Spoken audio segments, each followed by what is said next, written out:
The overall goal of this procedure is to set up a silk film in vitro culture system.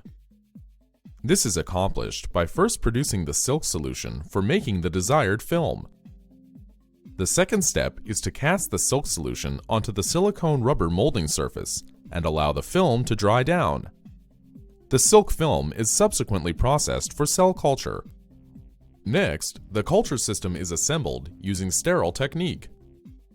The final step is to seed the silk films with the desired cell type.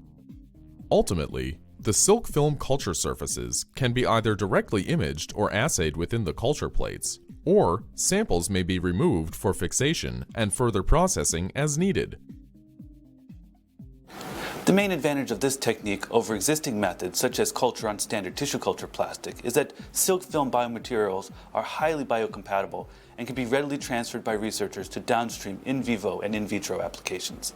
This method can be used to answer key questions in the fields of cell biology and biomaterials, such as how can surface topography be used to affect cell response.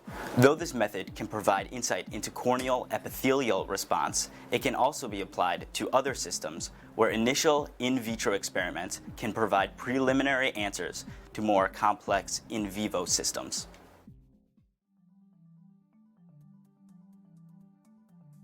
To begin fabrication of silicone rubber molds, obtain the desired topographic surface for casting. For this demonstration, a standard 100 mm etched silicon wafer is used. Weigh out PDMS potting and catalyst solution in a 9:1 ratio as provided from a purchased kit. Mix the solutions thoroughly to initiate the curing process. Following